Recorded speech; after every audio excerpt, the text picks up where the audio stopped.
Hey everyone, welcome back to the Summer Challenger Qualifiers here. We are moments away from Game 2 between CLG Black and Cloud9 Tempest. Right now, C9T is leading 1-0, so they are one game away from joining Misfits and the other three teams in the Summer Split. Yeah, a lot of that was off of Laud, back on the AD carry role since we last saw him in Challenger. Yeah. 100% kill participation on Jinx, 16, 2, and 7. Yeah. Just an impeccable performance from him. Like, even when he was able to just flash away from the hook between the CCs when he was caught out, just really good presence of mind so far that game, and a lot on his shoulders because they only had 2 damage dealers that game. That's true. He did have one overly aggressive play. He flashed into 3 people and died for it, but by and large... That was a good play by CLB, too. Yeah, of course. They turned around right on him and Scar, just like popped him in the face with an arrow. But this was a close game. Despite the scorelines you see, despite the ridiculous score that Laud had, CLB was in it for a while. I don't want to undersell them too much. They had a very bad Challenger split in spring, but they looked pretty darn good in this game. They were down 3,000 gold the entire time, and yet still had pressure around the map. They were still the ones sieging. Yeah. At one point, the other team had Dragon 5, and they were still the ones sieging and succeeding. Like, I do want to sing some praise for CLB. Their deficit was not getting any leads in the first place. They clearly got outplayed in the early game. So that means if the early game can go well, then the mid game might still just be CLG Black, but this time will actually pay off because they'll have a decent early game. Yeah, I want to see them play more around their sieging style, possibly have a split pusher type champion in the top lane, something that allows them to open that up and possibly, like, I think the poke worked out well for them. But up against Jinte on Ziggs, I don't know if we'll see a Ziggs ban come out, but... Yeah, it really stopped them from doing anything. Yeah, it's really hard. Ziggs so far has been stopping teams from doing almost anything that they want to do, and then relying on Barons and Dragons to close the game out. Yeah. Or just like really good picks where you just manage to crush it for one from the side. Or we'll have to see what happens, though. We are going to get ourselves in a champ select very soon now in Game 2. And the question is, what do these teams adapt with? We've seen, good performances kind of down the line from the players. Of course, as we mentioned at the end of the last game, both teams playing with a sub. C9T subbing in Jinte for the mid lane. CLG Black subbing in Frost on the AD carry position. They're obviously very, very good players, but synergy can always be an issue, and mid-game shot calling can always be a detriment because of that. We'll have to see what these teams then do for themselves with that reality. Yeah, then nobody really lost their shot caller, though, because on the side of CLG Black, ThinkHard steps up to the table. They have Iconu, who's very vocal. Skara also a little bit involved in that. And then you go over to the side of C9T, it's all Solo and Sheep.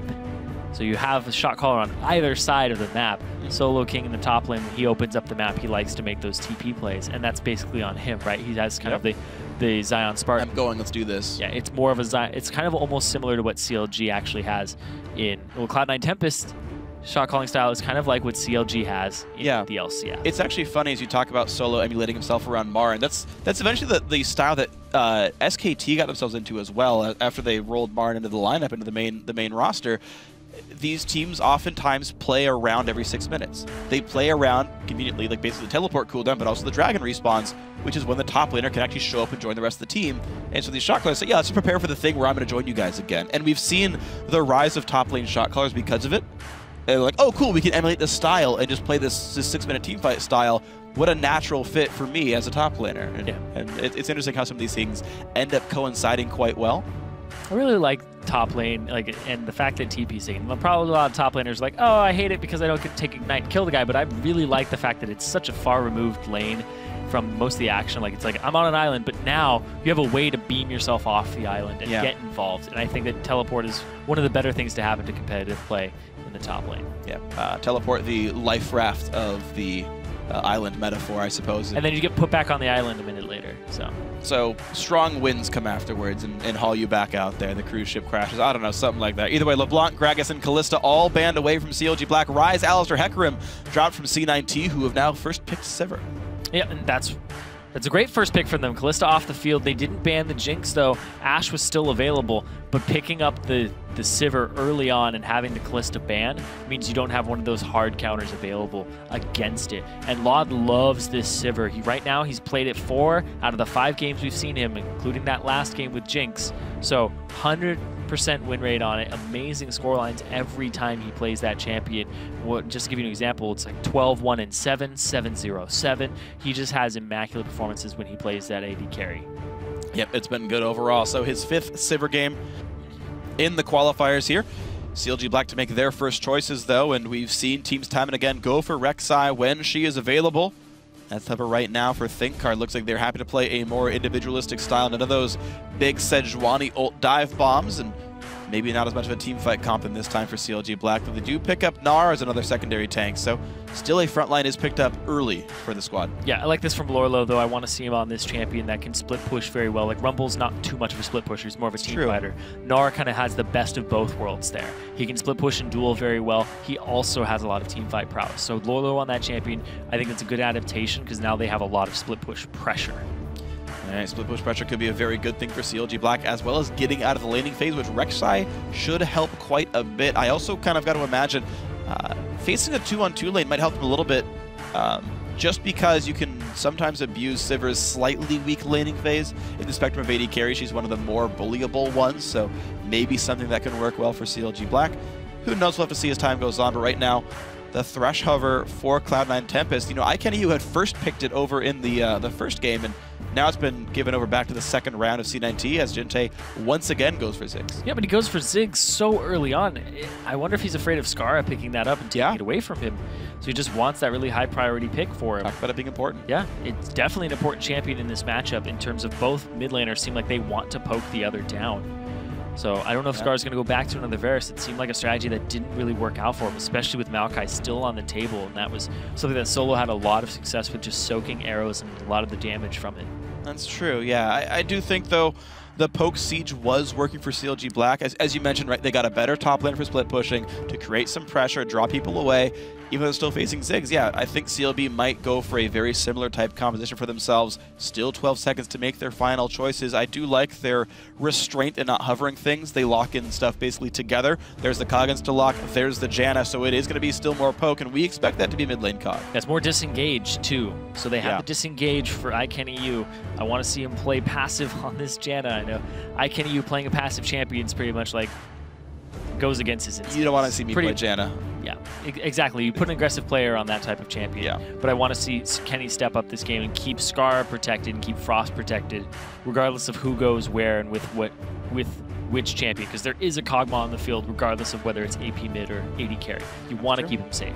Yeah, I mean, you can still turn this comp in to protect the Cog if you really wanted to go AD carry here for Frost, but being the newcomer to the lineup, it'd be hard for me to think that they're going to build a comp around him. Last few picks come through. It's actually C9 Tempest who pick up the Sejuani, but again, the Maokai for solo up here. Man, I love that as soon as Maokai and Sejuani were hovered, Skara's like, oh, cleanse. Just swaps it immediately to cleanse. Like, never mind. I'm going to need this. Let me take this with me real quick. So, yep, it is going to be an AP mid, and it's going to be a kind of double AD carry. It's a really pokey AP mid with a Vayne. So I guess it's not double AD carry. Technically, you type marksman to get double the roster, but that's true. It's poke mage. Essentially, call her Nidalee if you really want. Like, poke mage the mid lane. You do have cleanup from Vayne if they ever do break through the front lines here. Frost given Vayne for the matchup, and it's Vayne, Janna up into Sivir, Thresh, and I said, hey, maybe 2-on-2 lanes. Early on, no thank you. Around level 9, yes, please, for the Vayne Janna lane. You've got so much chase potential. The shield makes it impossible to lose trades once you've got that ranked up.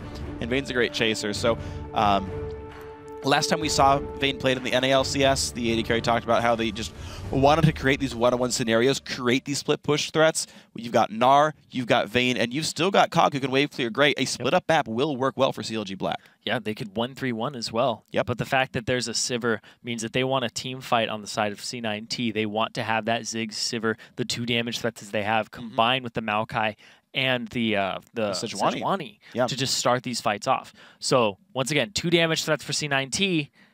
There's a little bit more here for CLB with the split push threat. So that's what I'm keeping my eye on here, is what can Lorlo do in the top lane, and whether or not it's a lane swap, and what can Frost get out of this as the new guy on the roster. And we'll see if it's going to happen. CLB's backs against the wall, lose here, and they drop to the 3rd place match, forced to play Magnetic for the final spot in the NA Challenger Series. Cloud9 Tempest wins here, and they get themselves in. Welcome to Summoner's Rift. And they join the likes of Winterfox, Coast, Final Five, and Misfits. And Misfits, you're right. We know 4. Soon we may know 5. Soon or soonish. We will know 5 by the end of today. Unless both Nexus explode at the same time, and then we have a problem. Well, we have 3 hours to guarantee that 2 games end. Odds are that's going to happen. Otherwise, we're going to figure out tomorrow. Oh boy. Who the 5th team will be in the North American Challenger Series. We will have VODs of the 3rd place match up next Tuesday, by the way. So it's going to be played on the 16th of June, in case you want to keep tracking these teams. Magnetic versus the loser of this series. Unfortunately, they do not get broadcast, but if you are watching right now, thank you for the support, and that's what ends up pushing things towards being broadcast more often. Yeah. It's been a wonderful season so far in the North American Challenger Series. Yeah, there's been a lot of really good teams showing up. We saw AKA, Yeah. We've seen Misfits, C9T, CLB, Odyssey. A lot of really good teams have shown up. And we're going to see ourselves in a lane swap scenario here in this one. A couple of decent deports had come out from CLG Black. We'll be able to track some of the movements here. We're going to see Frost and Kenny just take down the Gromp as fast as possible. Kenny should be tanking one of those shots. So that that's he actually keeps the shield. Yeah, he needs to keep the shield on for extra attack damage. Wow. So you're seeing them really just not have that practice together in this duo. I imagine they maybe haven't even played this duo lane together at all. Well, the AD carry really shouldn't be taking that much damage, just in case, because... If you think it's a lane swap, it's fine, because she'll just lifesteal back. It's Janna with a coin. Yeah, she'll sustain pretty easily. So he's immediately going to try to run mid now, or at least check on the buffs. I guess he's going to try to ward this over the wall. Doesn't have his ward up yet. This is interesting. So Coming C9T, they use Sheep to set up the lane swap, and they're sending him back to the bot lane right away, presumably to help Solo gain some XP. Kenny's already tracking all the jungle moves to see if people will show up in this bot lane at all, to see if the jungler gets there at all. But it looks like CLB already kind of building up some bot lane threat, but I really imagine C9T are going to look to take some XP in that lane pretty soon. They see Sheep, though. Oh! Whoa! Whoop! Out he goes. There was a Janna in that bush, just runs straight by him. They do know that there are 3 people, at least 2 to 3, on that bottom side of the map. Yeah, C9T made sure they would get there in time to not get dove on. Even though Gnar, Janna, and everyone are coming down, C9T got to the turret in time. Again, it wasn't a freeze, so there's just no way you can... CLB can dictate when this wave reaches the turret. They know this is coming, though. They saw everybody go towards this red buff. And it looks like Hard might get triple buffed at the start of this game. Off of CLB, playing very nice level 1, and Kenny getting that deeper ward. Yeah, I'm okay, though, with getting triple buffed if I'm getting my team 3 waves of experience here. Right, Solo is happily farming right here. Obviously, Vlad has been... You're not a true jungler. Jungler would be greedy. Well, I don't care. 3 waves of experience. I want my red. I would much rather Give me have my all red. experience. You're just wrong here. Give me my red. No. You don't deserve it. At least let me have it for the first 2 or 3. As an AD carry player, you get to take it. Everybody takes my jungle level 1, and you take it throughout the rest of the game. Just, no. We're done. We're done. Next time we play Mysterio Scuttle Crab. Oh my god. Wait, why? Just to troll you. Just to troll you. I've actually tried really hard. The last time I played jungle, actually, I was playing jungle Olaf. I would queue the wave to like 15 health and let the AD carry take it all. The casters are all like 5 health. I could walk up and use Hydra. I do that with Nautilus, because Nautilus you just E, and then you're like, oh, it's all 1 hit away. Bye. But on like Rek'Sai, I'm like, no, this is all mine. I'm working so hard for it. With your lack of skill shots. With my Qs. But yeah, I talked about seeing a lot of really good teams in Challenger scene this season, at least in the qualifier so far, from what we've seen. And when I talked to C9T, they were very confident coming into today. And the reason behind that is they had already had to play Frank Fang Gaming and Odyssey, 2 teams that they actually regard as being better than CLG Black, and they 2-0'd both those teams. Yeah. Frank Fang Gaming was the team that took Misfits to 5 games in the finals of the Alpha Draft Challenger League. Yeah, but only get swiftly 2-0'd by C9T for the revengeance here in the... Ooh, Scar loses the recall. Jinte. Out of potions. Scar has a couple left here, but the early mid lane is basically the same. Looks like the lanes have been sort of awkwardly matched here. Duo lane top side with Gnar, Janna. And Vayne given a solo lane against Maokai is actually a quite good lane for her, all things considered. So CLB have finally gotten back to their whole 3-lane situation, but Tempest is already ahead in gold, thanks to, still in my opinion, outplaying the level 1 in the early lane swap game. Pink card. Just tracking making sure that everybody knows where Hard is. Frost still dies to this. It's just always one of those things where the game, you know it's coming, you've given the information. I'm not 100% sure what Hard is doing in this area, though. It looks like all he's really going to get is just some clear of his jungle, but he's not going to be able to answer mid if a gank comes out there. Let's see. ThinkHard at least trying to apply some pressure. They know that ThinkHard was there, of course, because he showed himself, but Hard and ThinkHard really accomplishing nothing on the map at this moment. That's true. And delay of game just feels like I think it's better for Hard, actually, since Sejuani just doesn't really need anything to happen early on for the champion to be useful. We've got to worry about Skara. Sure. That AP Kog'Maw. I absolutely agree, and that's going to be a big threat. Skara was a pretty good performer in game 1 here.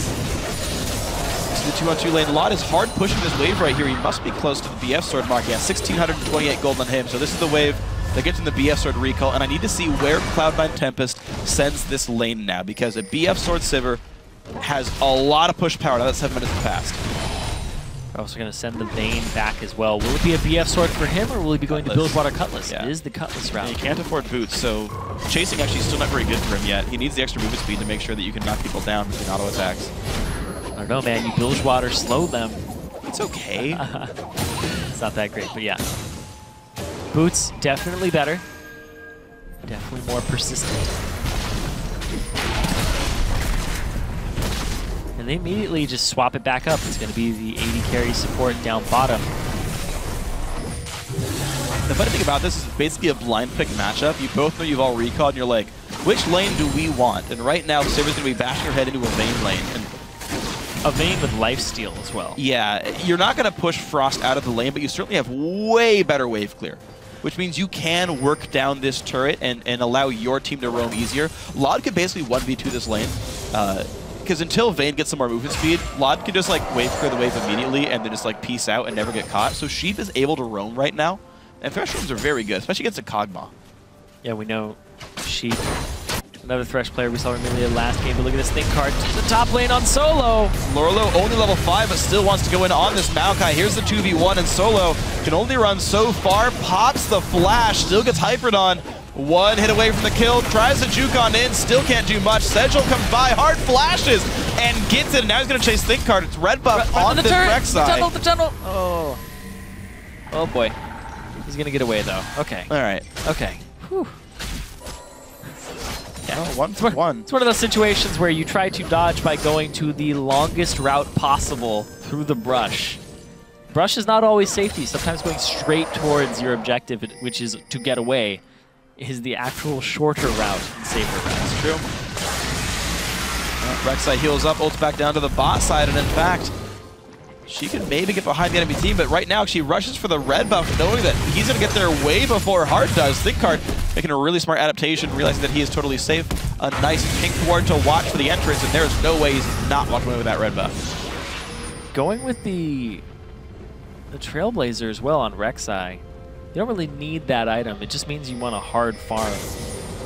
It lowers your ganking because she's one of the very few champions that you can take the Skirmisher Saber, you can take the Challenger's Fight, and it's really good. Well, I mean, killing Sejuani's worth 300 gold. Who wouldn't want a hard farm here? Alright. So Cinderhulk done for ThinkHard thanks to some extra gold he's actually earned so far in the jungle. A much slower route up for Hard, who's got some wards in inventory, but still no Juggernaut. You might see a gold disparity build for this CLB jungler. In fact, we are seeing a gold lead for CLG Black. And C9T were winning early on from the lane swap game, so... Oh, no! That is... Oh, that's rough. That's rough. The red buff from ThinkHard stealing the blue from Skara's AP Kog'Maw that's below 1/4 mana. Yeah. With Skara could have timed that better, but even still, it's always pretty heartbreaking on both sides. That's jungler foul right there. Really? To hit it with red buff when it's that low? You need to stop hitting it pretty early on. You have to stop at like 600 health or something. You stop at like 300-ish. But that's when Skara hit E. Like, he got to 300, so Skara hit E, and it got to 40. Especially on Rek'Sai, what you do is you stop hitting it, and you can E it. Okay. Or you can burrow Q it, or burrow unburrow for damage. Like, you don't have to auto-attack it. Okay. There's a lot of ways on Rek'Sai to just actually get damage off on it without applying the reds. I feel you. Yeah. Interesting to see ThinkCard switch between burrow and unburrow as he walks around the map. Of course, you can't detect pink. You cannot easily detect pink boards while burrowed, so he like makes sure no one's around, and then he's like, well, no one's here, so I'll walk around with my regular vision. It's interesting. I don't watch a lot of Rek'Sai's play, so it's cool to see like little things that players do. Yeah, makes a lot of sense. I'm not a big fan of it because you lose the movement speed increase on burrowed. And Tremor Sense is always just, you'd have to know where Sejuani was in order to pull that move off. I do get it though. I assume it was on purpose anyway. Yeah. So, the bottom lane, you're seeing a 17 minion lead here for the Sivir. Pushes Frost into the turret, and again, wave clear advantage. Gets to rush now for the Dragon, feels totally safe with ThinkCard on the other side of the map, and so the 2-on-2 matchup does work out well for C9T. They get Dragon control, and they get it clean. The Dragon picked up there, they're going to know the timer on it, of course. Yeah, but knowing the timer or not doesn't much matter here. 6% bonus attack damage for Vlad is quite nice sitting on that BF sword. Scar had to recall, I believe, for some mana, got the Ether Wisp, but now has the mana to wave clear, but not the mana to harass with Aura a whole lot. They're going top again. Solo doesn't have a ward, and he also doesn't have Flash at all, and they're not going to go for it. Wow, ThinkCard playing very offensively. Doesn't go for what could have been a successful gank. Sejuani is on the other side of the map. He's still here, so they're going to go dive. He was like he put a ward down to make sure he could track Sejuani, realized nothing's happening there. Here comes the engage. Lorlo's going to land the stun into Solo. Oh, no. Rexy didn't get over the wall. All right, so there's a yeah, that happens occasionally. That happens over like that's a longer tunnel than usual, and sometimes it will make you go. It will make you not go through it, and it'll stop it. That is a very well-known bug where you do not complete going through your tunnel and it puts it on. Very unfortunate. That could have been a kill. All right, so nothing happened for ThinkCard right there. Unfortunate CLB could have used some extra gold, but this dual lane is still going quite nicely down to the bot side. Shielded up. Vayne is, of course, plenty threatening, but when there's too many minions to fight through, you just can't win this battle. Lod able to harass this 500 range Sivir, hitting the enemies underneath the turret. Another easy wave to clear here right in front of his face. C9T feel just totally safe right now. Interestingly, Sheep actually also has not gone for a Sightstone. They're relying entirely on like hard and purchased wards to keep this bot lane safe as they perma-shove. And they have been able to do a bunch of damage to that bot lane turret. They're actually going to kill it on this wave here as the rest of CLB went to go take the Gromp. This 2-on-2 turned into a Dragon and a turret kill. Tried and true bottom lane of C9T up against the bot lane that does have a sub in it. Slowly but surely chip away at the turret and they get that first really big advantage. Yeah. For C9T, just off of pressure. They have that. They have the CS advantage. They have the turret advantage. They got the Dragon early. What a godsend for C9T, actually. CLB sent a dual lane back to the bot lane because now Ruin King boots are in. Now Vayne's scary. Now Vayne can kill Sivir in a one-on-one, and C9T are going to swiftly send their dual lane top because that turret's already dead. Dragon's not up. We have nowhere else to be but to pressure top lane, and they're not going to run into Vayne here. And they constantly use Lod in this way. He's always killing turrets. It's Jinx, it's Sivir. It doesn't matter. They will always want that outer layer gone. And Lorlo even bought Magic Resist. He's already got a Hex Drinker here, despite the fact that C9T are already a step ahead. They've already swapped the lane. Solo even has some armor items. He can, withstand better than Gnar would, I suppose, this matchup. Frost will get some free time to hit the turret, though. He might even knock it down. ThinkCard's here. They want to go for the 3-man dive. The flash Hard is here to turn it around, and actually flashing away the Condemned does basically nothing except save people. An ult in from Sejuani, but top lane's still getting pushed, and no one's there to stop this. It will be a turret trade overall. They already lost that previous turret, so it's going to be 2-to-1 in turrets, and everything's all said and done. And they're not going to bounce the wave either. Neither's Lod, though. He wants to continue to shove. They want to keep bot lane, push as hard as you can. Yeah. CLB smart enough to steal the red. No one's going yet. Lurlo has TP, isn't using it. He's walking up there.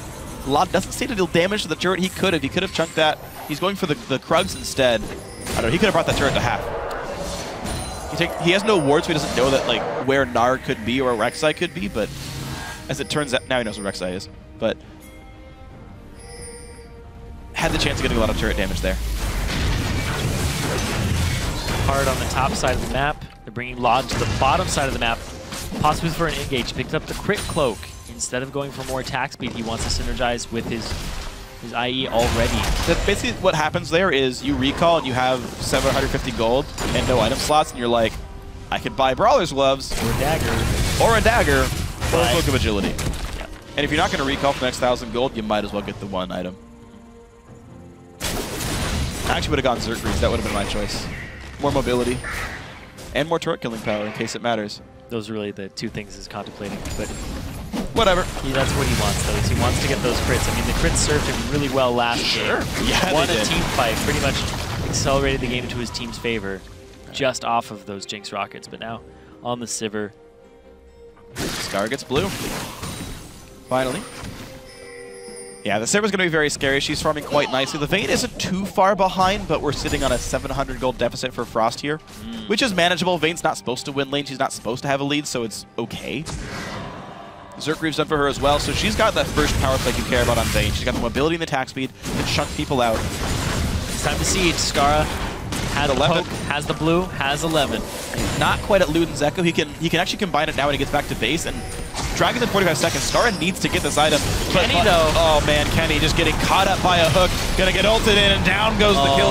Jinte gets it. He ultied right as he got ultied by Sejuani. So it looked like nothing happened to Kenny, and then he just got locked up and knocked down by Jinte. Well, that will be missing the ult for a little bit. We're seeing them hold their ultis so long. We saw it previously where Sojin could have thrown out his Sejuani ultimate for a kill, and then the Lantern comes out to save somebody. And right there, Kenny holding off on his ultimate because he thinks, I need this for the impending team fight at Dragon. Now, he's not going to have it. He gets Sejuani's ultimate for it. He gets Jinte's ultimate for it. So it might actually be net positive for CLB.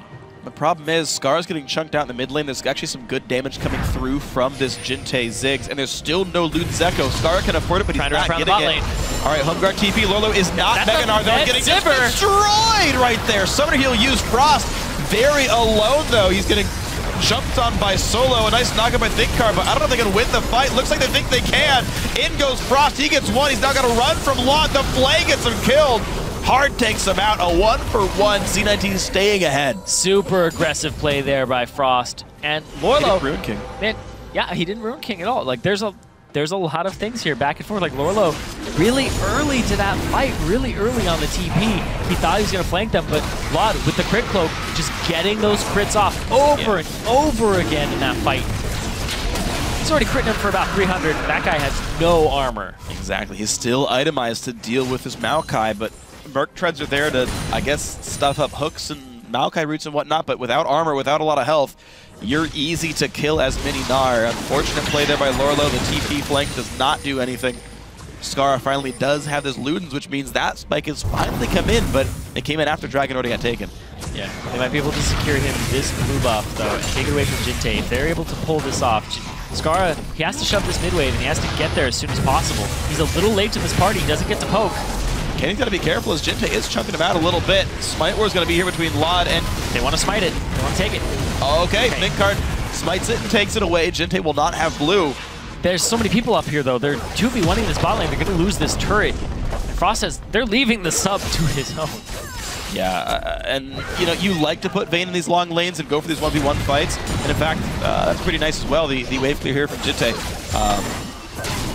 But yeah, problem is, C9T happy to play for the objectives. They don't care about what a one-on-one would be. They're sending both guys down there because they think they can pressure the turret. They're right. Jinte keeps the top side from being pushed in, and CLG Black have yet to find good inroads in this game. They try one more time, and this 2v1 is going okay, but they're unwilling to push this without the ward control to make sure they're safe. It just hit me, too. We haven't seen Jinte in competitive since, I think, October 2013. Yep. It's been almost 2 years since we've seen Jinte in professional play. He's still looking really good. Yep. Landing solidly doing his job. Remember, for the longest time, he had the highest KDA because he played like one game on Rise on LOL Esports. I thought it was Orianna. As a sub, and he was just like, yep. I think it might have been Orianna or Rise, but it's just like highest KDA because he never played 11.0 from his one game that they won. And, all right, Solo root into Flash. He gets away with it. Solo's been picked on really heavily. He's got lowest CS of all the carry lanes. 2 deaths as well, which is all the kills that CLG Black even have. This pressure on Solo is mounting to something, but the problem is the rest of the map is going quite nicely for Cloud9 Tempest, as Lod is responsible for all 3 turret kills so far this game. This is pretty much the exact same game as last game, except sides have swapped and champions have swapped slightly. Because Dragon's in favor of C9T. C9T one turret up, but CLB seem like they're pressuring as much as possible despite that. And look at this. Yeah. Card off on the side. He knows that this is happening. Here Nice comes Lot from the side, though. Will get him some CC. Sheep forced to flash away. Jinte joins the battle, and goodbye. Didn't even need the ulti. Another kill picked up for Cloud9 Tempest. Just the vision control and the playmaking there. The shot called from Sheep. And Hard, he's still sitting up here. He knows Think Hard is there. He's standing on a ward. He has his sweeper up, too. It hasn't even occurred to him, maybe I should sweep this. Sapling doesn't go down in time. Solo will not stop that recall. Lorlo trying to play aggressively. The heavy magic of his buys do work in this lane. If he's able to find the matchup, it's fine for him. But as time goes on, Frost will still be okay facing up against Lot. He's got most of Phantom Dance, so those items still match. But there's only so much progress being made by CLG Black. Not long ago, we saw Skara knock down the mid lane outer turret by himself off of Jinte roaming top.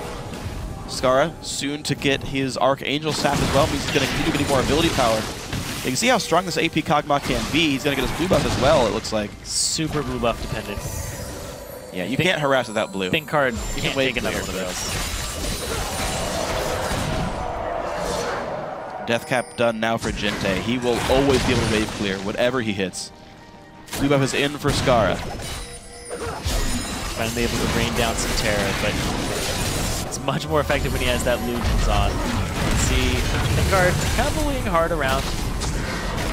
Everybody kind of setting up for this dragon. You get your wards down now, 1 minute and 50 seconds beforehand, and you'll be good to go right ahead. And right now, both these teams have this objective in mind. CLB managed to grab the Scuttler, but it will despawn before they can actually take Dragon. Big wards allowing them to clear a few wards away as well, and it looks like CLB have the pressure on the mid lane. We're on a 2,000 gold game. Again, it's a very close mid game, one that C9T is holding the gold lead that CLB refused to let go of. Hello. Oh. Kenny's here though, but he's not on the playmaking support. It's really like, here's the shield, but they have Frost now, and everybody's on this side of the map. Solo. Lorlo getting really chunked up, though. He's got to be careful. One more turret shot would kill him. Lorlo grabs the kill, unfortunately steals it away from Frost, who I think could have used the money. They're trying to get Skara on the run. Oh, good dodge for both of them on the hook. And a bit of poke back on towards Jinte here means they're going to feel pretty good about this. C9T, though, 4 remaining members are mid, but top being pushed by this Frost Vayne. And look how fast the wave gets cleared away by this Kog'Maw. All that said, it doesn't matter. Sivir just has the damage to kill it off, but it will be, I think, a turret trade. They're going to leave that tier 2 and top to its own devices. There it is. They're going to continue to push? Most likely not. They're sending some back. Dragon in 30 seconds. It's time to buy. CLB played that so very well. A better objective trade. They're tied now in turrets. The gold is identical, and they just got to buy. This next fight is going to be super close. Skara. He can afford Archangel, but he's not backing. Skara backing, exactly. He's trying to stop Jinte from backing. I guess it's worth it, to be honest. A no health 6 can't fight for this, and CLG Black might very well get this Dragon. There's 6 seconds before Dragon's even up, so this is going to be Jinte not there, but he still has his ultimate. He can still throw that after he jumps out of the base. I don't think they can do it. No. I think there's no chance at all that there's a meaningful contest from C9T. It's going down too fast. They can try to steal, but that's it. There we go. Dragon 1 picked up for CLG Black. They are back in this game. Definitely getting those bonuses for themselves. Going to help the split push, going to help the AP Kog'Maw hit those breakpoints where you can just clear the entire minion wave with Ludens. Poke to his heart's content. Once again, though, they do have the split push going for them. Lorlo in the bot lane. He does have TP up as well as Flash. Veganar just went off. And it looks like C9T are just trying to set up the area between mid and top and around the Baron. Try to get some picks. The last time that they were chasing down Skara in the mid lane, you saw the On the Hunt was popped. They didn't actually have Hard in a good enough position to Sejuani ultimate and get the actual Hard engage. But instead, now they're going to try to control this area, try to choke them out from vision, and now they're going to try to engage. Don't know how much they're going to get out of it, though. Means a lot of damage. 336 damage crits on this gen. It means Kenny has to flash away to survive. Talisman Ascension's almost done. I really hope that's not Mikhail's. I hope that's Talisman of Ascension being picked up. on this Janna. I think they need the move speed to deal with the fact that Sivir exists in the enemy team. But if somebody gets locked up by the Sejuani ultimate, or you have two tanks who should be positioned properly. Yeah. And your mid laner has cleanse. Like, you don't need Mikhail's right now. Hopefully you also just knock them back. You can't cleanse move speed, so, you know, like, one of these things can be dealt with and one of these can't. I'm concerned, though, for Laud versus Frost again.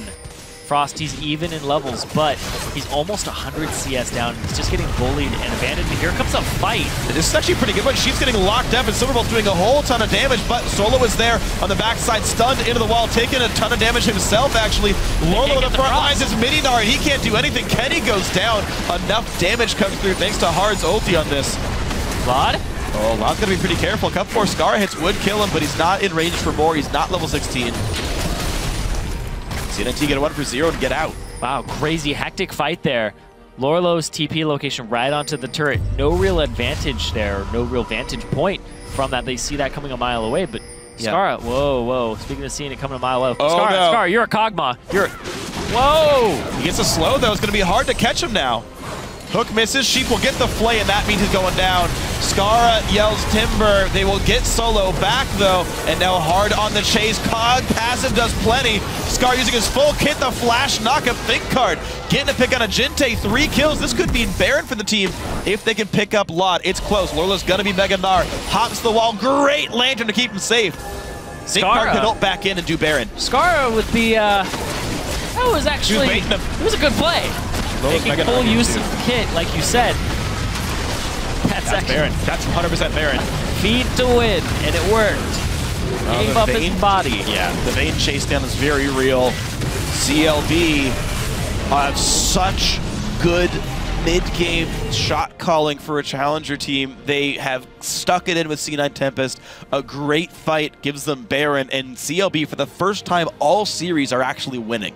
Yeah, they have the AP Kog'Maw too, so these siege situations are going to be amazing. They're trying to, C9T will try to kill minions as Scar is trying to kill all of C9T by raining down on them. And they used pretty much every summoner spell, so he knows he's not going to get flash engaged on, and he has his own flash and a Janna there to help him out. So Scar is going to be in a really good situation. Despite sacrificing himself, that was honestly for the greater good because C9T overcommitted for the Kog'Maw. It's one of those situations where you see the Kog'Maw and you're like, I don't know when we're ever going to catch him again out of position. And Scar just looked like the tastiest bait there. It's like, oh, Kog'Maw wants to check Baron because he thinks we're doing it. Let's kill him. Baited everybody back into it. Really, actually, like, that's one of those misplays that you're like, was that a misplay? Was he actually? I'm gonna say yes, but it paid off. It was a misplay, but they benefited from it because the true damage also just chunked out hard. It did a load of damage to Jinte as well from his passive. So, Skara, really good job there. If it works, despite it being a bad job. Double Phantom Dancer. No, this is actually Phantom Dancer Static Shiv, the build from Frost here. So attack speed focused Vayne. Kind of interesting. See if it pans out well for him. He'll miss out on a fair bit of lifesteal, but his attack damage is going to give him more of that. Mikhail's is the pickup for Kenny. He's not far away still from Talisman of Ascension. He's still on that tier 2 item. The heals and cleanses will help Frost if they're really playing around him. Yeah, and with the split push they're going for. Split push threat now with the Baron, really good situation for CLB. They're going to get at least 2 turrets off of this if they play this correctly. Because now they get to rotate bottom. They kept Frost mid. They kept the sub mid. Fend for himself. And they're going to take this bottom turret. Wow, nicely done with Baron. And it's smart of C9T to not contest these. You're going to get chunked out. And Baron buff, you typically get tier 2 turrets if you put your mind to it. I think the correct choices for both sides so far. Laud is on split push duty into the mid lane here and seems to be pretty safe. Problem is Laud has like no vision control of his own jungle here. Flicks can easily happen from CLB until the wards come back up. There's just a bit of limited vision. Big wave top side. Lorlo's already there to take it over. I think about 1 minute left on Baron buff here, and we may see one last attempt by CLB before this sort of situation resets. Yeah, they haven't really gotten in a position where Skara can just throw down his ultimate over and over again. He has the Void Staff now. You can see he has an elixir in his inventory, which means he's in a situation where he wants to be poking people down. They're actually most likely going to group up around this spike with him. And I'm waiting to see when he pops that potion. dragon fight is about to happen, so he's prepared for that as well. Baron buff's gone, blue elixir is in, a lot of items got bought, the static shiv as well for Vayne. TP up as well for Lorlo, and he's sitting. And it's not for solo, which means a lot of lane pressure. He's actually going to Mega Gnar, he's going to transform. If there's a time to engage, it's right now. Use the Mega Gnar timer, start Dragon, make C9T react to you, and then TP out of the Mega Gnar. They see Lorlo's Mega up in the top lane, and there's not a chance in hell. C9T run. They'll go for the steal, top though. lane. They'll still try it. He doesn't have flash, he's a lantern. Okay. Yeah, pretty much you have nothing to lose by trying. That's true. If you misplay it, you can get condemned Kenny to should the have wall. flash ulted him. Yeah. Oh. To make the LCS big plays. Well, they have to make the LCS to make the LCS big plays. All right, Challenge Series qualifiers, big plays. Long hashtag is worth it. Is it? Is it really worth it? Yes. Yes, it is. Hashtag MSI show match, big plays. That just all... Freak, what was that? I loved that. That was so good. That was awesome. Really enjoyed that. That was a trooper. All right, so 4,000 gold lead. CLG Black have made this mid game look very good for them, and for as much as C9T said CLB is not as good as other teams, I don't know if I believe it. Scar is doing some work in the mid lane. He's holding up quite nicely, despite all the ganks and stuff Hard has done. CLB have very strong mid game play.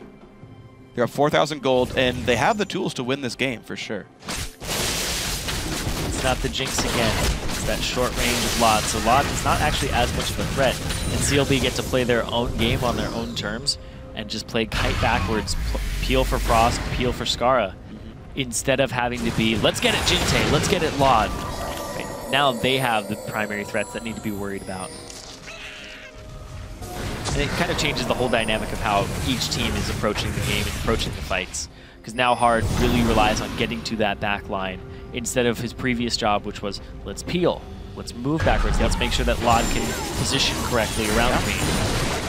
Without a Luton's Echo, Ziggs cannot poke nearly as well as Kog'Maw. I don't know if anyone can, to be completely fair, but long-range play is definitely not something that C9T can sustain. Split push is not something they can sustain because they've got a very aggressive Gnar build with the Black Cleaver in to actually fight the Maokai, and Vayne's gonna easily win the 1v1 over Sivir, so Sieges aren't good for C9T, Split push aren't good for C9T. What is good for them aside from hope you get in the face? They have some team fight, they just gotta get to the face, exactly. Smork. They don't have a Talisman of Ascension, they do have a Righteous Glory though from Solo. Lod though, doesn't really have... He doesn't have the Last Whisper yet. He went for the double AD damage, AD items again, double BF items. No Last Whisper just yet, up against a Randuin's Omen. 2 Randuin's Omens. Yeah.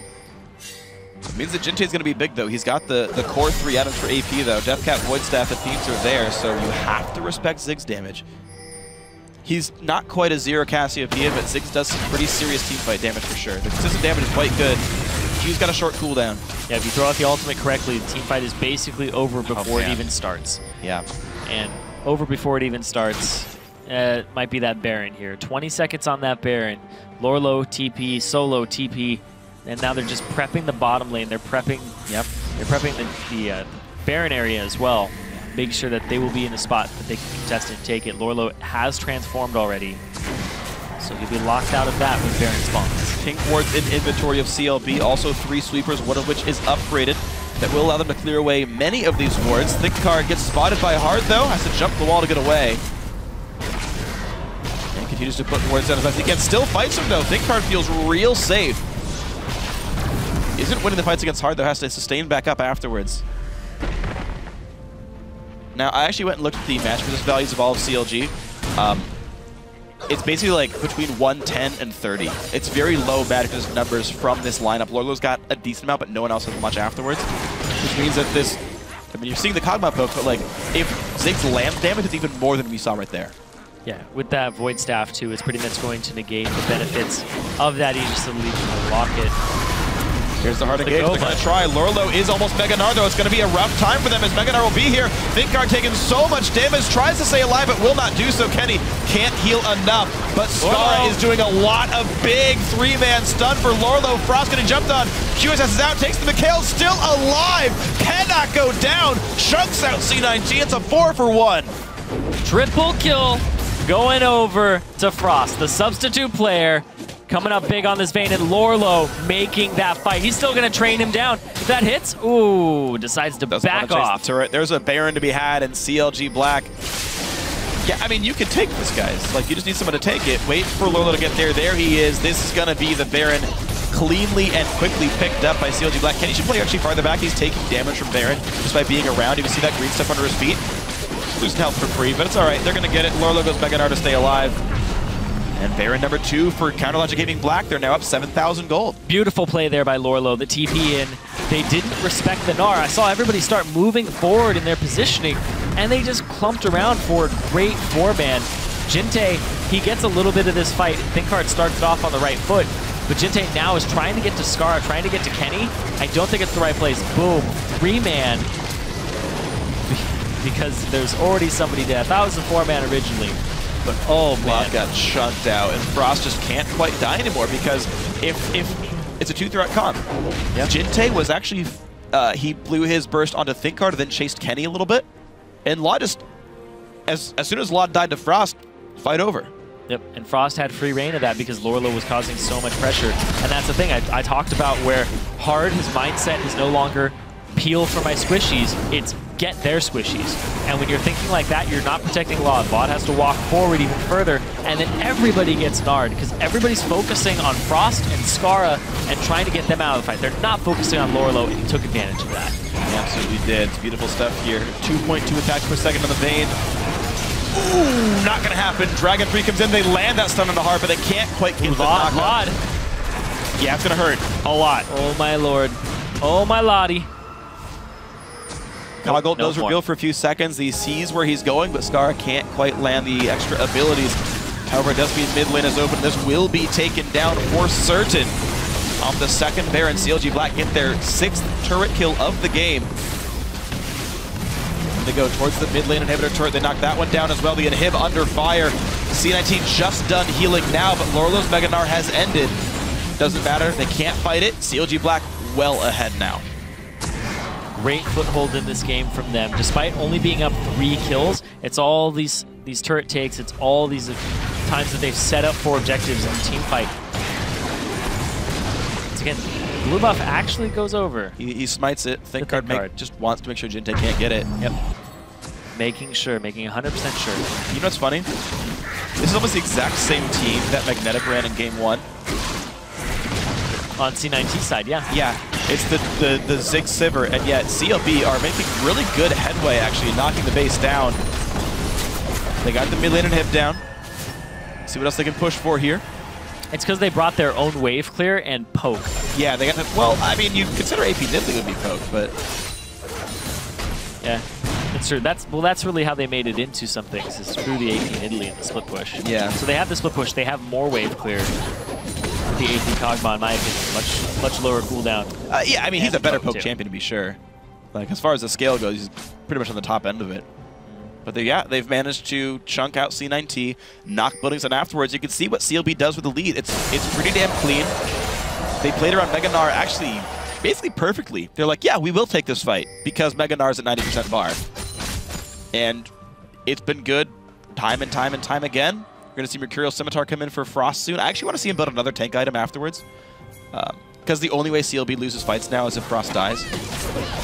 And they're going to catch up solo. A lot of damage. Oh, they nearly got the condemn, but not quite. One attack too late. They would have got him on the wall. Now they're going to shove down this bottom wave. Again, now they have the split push coming in. And this time it's FLICKR because the TP's down. So FLICKR is just kind of softening up these waves, making sure that the super minions get to the Nexus a little bit faster, and somebody has to get pulled up to actually deal with them, while Skara pokes. Skara with the blue buff now, chunking out Jinte. As he lands these, you're going to see C9 walk back further and further. He still even chunks out solo. Oh, man. Yeah, it's getting worse and worse for the C9T lineup here. The bot lane seems like that Frost willing to tank turret shots just to get a little bit more damage done. They know the shielding is fine. TP flank coming in for Solo. Here comes the engage from Siverult. They're going to go for this one, but they can't quite find the fight. Solo comes in. Senjo is a full whiff, and Kled keeps Skara alive. Half HP gets a heal and a shield. They go back in for Solo. They're going to find Lod with the exhaust, and Frost wins the duel thanks to some help. Sheep's going to go down. It's a double kill for the Vayne. 3 kills now picked up. Jinte falls. That's 4 for nothing. And it's going to be easy for CLB to push all the way back in. Another kill for Skara. That's going to be the game. We're going to have a 1-1 series now. Tying it up now. We said that both these games, early, mid-game, very evenly matched teams. Whoever gets that one big foothold in the game is just going to snowball it after that. And this is just a great series so far. Definitely fighting for that final spot. Final 2 spots. Yeah. Challenging. Well, Counterlogic Gaming Black, subs or not, you guys look pretty damn good right now. Convincing win over Cloud9 Tempest, pulling a comeback after a slightly rough early game. The new guy, Frost, on Vayne. It worked. They left him a couple times, and he was still fine. They gave up turrets. They left him by himself, and then C9T ended up playing kind of into that trap that Frost is alone. And the thing I like here was the adaptation of putting Lorlo onto the Gnar this game. Because last game, him on the Rumble, he had the TP plays, but he didn't really have split push pressure. And now he always had split push pressure, especially since Solo ends the game 0-6 and 5. And he's a big part of the team fights too. So Solo pretty much always had to be in attendance. And then Lorlo was like, I will show up when I'm ready to Gnar in, and they played around that really well. Yeah, it worked really nicely. I actually want to see some of the post-game stats as well, looking at like Skara's damage dealt. I want to see Vayne's damage dealt. It's probably going to be fairly close, oddly enough, even though poke champions always seem to like top that graph. You had a lot of damage come out from Frost in this one. I know you're pulling it up right here. I'm looking over. Yeah. Vayne, about half of Skara's damage is actually pretty damn good. Vayne did as much damage as Ziggs did to champions. 42,000 for Skara, and then Ziggs and Vayne, 23,000. Yeah. That is a good performance. And the fact that, you know, Frost and Kenny are essentially a new duo. You actually saw them screw up the Gromp take at level 1, just like not playing Vayne Janna in the Gromp camp properly. And they managed to still make it work throughout the rest of the game. I have nothing but praise to say for the the CLG Black lineup. I mean, C9T is very good as well. But, you know, to me, the big story, I kept singing Frost's praises, but Skara has done quite well for himself. The poke champions were good. I imagine he's got to be one of those voices on the team by being so experienced as a player overall. And C9, I keep getting it wrong because they both start with C. CLG Black still have a very impressive mid game. It seems to mostly key off of Skara's poke champions. And to me, if you're that afraid of what CLB is doing, you need to find a way to get Skara off poke. Yeah, I want to see a Karthus from either Jinte or Skara. Next game, I want to see a Karthus. Game 3 Karthus, whip it out. Karthus vs Cassiopeia. Maybe some mid-Andy can come back in this one. Let's go for the original 40 for the entire lineup. Just go full old school in this one. But that game was good. 15-7 in kills. Actually pretty close as far as kills were concerned. Once CLB got the big foothold, they crushed it. That one big Baron fight was all it took, and they were completely in control here. C9T still have an amazing early game. Lod, Sivir was very good. The battering ram, the knockdown turrets went just fine, but the problem is Lod can't, like, Sivir can't succeed in these kind of fights where there's a Kog'Maw way back there and a Vayne in your face. You just don't kill tanks as fast as those guys do, and you can't play the poke game as well as those guys do. Yeah, and the highest skill participation member, and you talk about the Baron fight, is actually Lorlo, the top laner, involved in 14 of the 15 kills as a top laner. He really just played his heart out this game, was being the frontliner and being right in the thick of those fights. So he played it really well. Absolutely. One, I would say, bad TP being Mini-Gnar, escaped with his life. True. But there are 2 or 3 consecutive really big Skara bait? Mega-Gnar TPs that crushed it. So guys, we've got to take one more quick break, but when you return, it's time for the decisive Game 3 between Counterlogic Gaming Black and Cloud9 Tempest. You guys do not want to miss it.